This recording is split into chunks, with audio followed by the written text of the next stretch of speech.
menemukan ide bisnis. Poin yang pertama yaitu menemukan permasalahan yang dihadapi masyarakat. Poin kedua, mencari skill diri sendiri. Poin ketiga, menemukan knowledge dan fashion diri sendiri. Poin yang keempat, melakukan riset produk dan bisnis. Poin yang kelima, belajar dari kesuksesan orang lain. Poin yang keenam, mendapatkan inspirasi dari masalah personal. Poin yang ketujuh, belajar dari masalah orang lain. Poin yang kedelapan, lakukan atau mengamati tren yang sedang berkembang. Poin yang kesembilan, berpikir out of the book. Poin ke-10, network. Berikut adalah penjelasan 10 poin yang telah disebutkan. Oke, kita bahas poin pertama, yaitu menemukan permasalahan yang dihadapi masyarakat.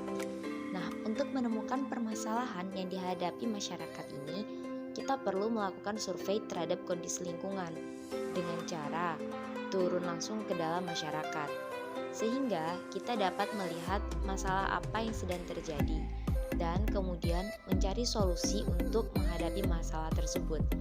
Hal ini berkaitan dengan alasan adanya sebuah bisnis yang muncul itu sebagai solusi atas masalah yang terjadi. Nah, kunci untuk menemukan permasalahan di masyarakat ini yaitu dengan melihat apa yang dibutuhkan oleh banyak masyarakat tetapi belum tersedia. Dan begitu akan membantu kita dalam menemukan ide. Oke, kemudian untuk yang poin kedua yaitu mencari skill diri sendiri. Nah, jadi setelah kita mengetahui nih permasalahan apa yang ada di masyarakat, kemudian kita hubungkan permasalahan ini dengan skill yang kita punya.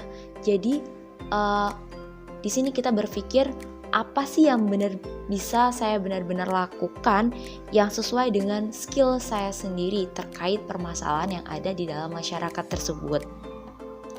Sehingga ide atau usaha yang nanti akan kita jalankan itu akan bekerja lebih optimal ketika sesuai dengan skill atau kemampuan kita sendiri. Poin ketiga, yaitu mengetahui knowledge dan fashion diri kita sendiri. Setelah kita mengetahui pengetahuan apa aja sih yang kita punya dan fashion diri kita sendiri, kemudian kita mendalaminya, maka kita akan lebih nyaman dalam menjalankan bisnis yang akan kita jalani nantinya. Sehingga ini akan mempermudah kita dalam menemukan ide bisnis dengan lebih teliti lagi. Kemudian yang selanjutnya yaitu melakukan riset produk dan bisnis. Nah, melakukan riset produk dan bisnis ini sangat penting agar kita bisa tahu nih bisnis apa yang bisa kita jalankan dan diterima di pasaran. Riset ini bisa kita lakukan dengan browsing di internet. Kemudian yaitu belajar dari kesuksesan orang lain.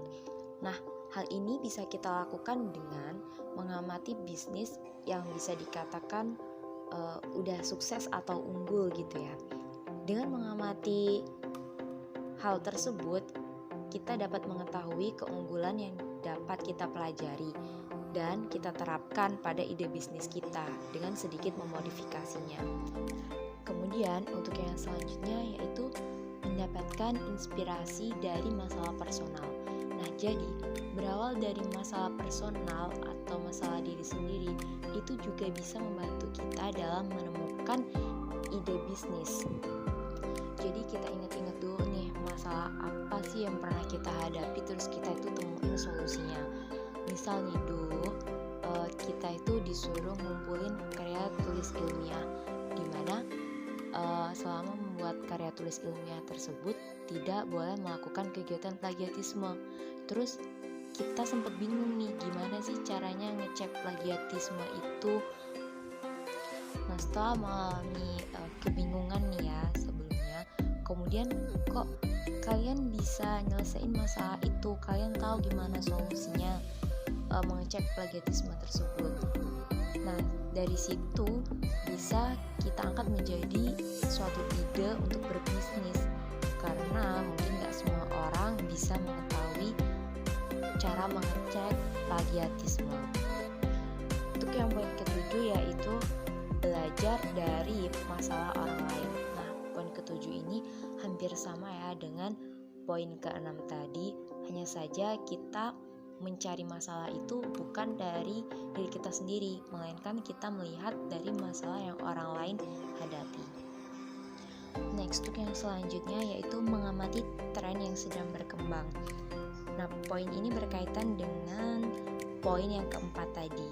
Jadi, dengan kita mengamati sesuatu yang sedang banyak dibicarakan atau diminati oleh khalayak ramai, itu akan membantu kita, menginspirasi kita untuk menemukan ide yang akan diterima oleh banyak orang.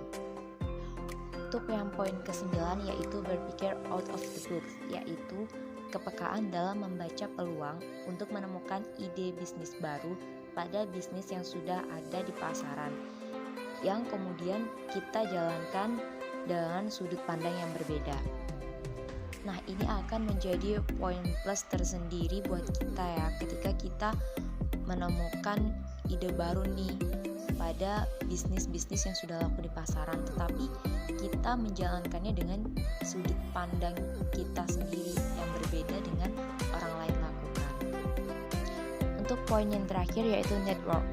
Nah, network di sini sangat penting ya, karena dengan kita banyak memiliki kenalan-kenalan baru, jaringan-jaringan baru atau relasi-relasi baru ya, itu bisa berdampak pada pola pikir kita.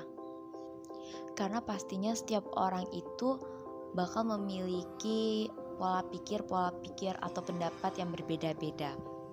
Nah, dari situ kita juga bisa mendapatkan pengalaman yang berbeda-beda juga gitu kan.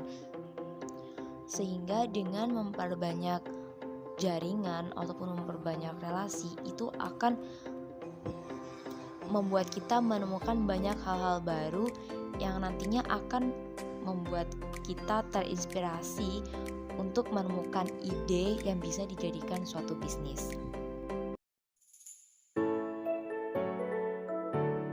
Belasan 10 cara menemukan ide bisnis yang dapat saya sampaikan. Kurang dan lebihnya saya mohon maaf. Semoga dapat bermanfaat dan menambah ilmu kita semua. Terima kasih. Wassalamualaikum warahmatullahi wabarakatuh.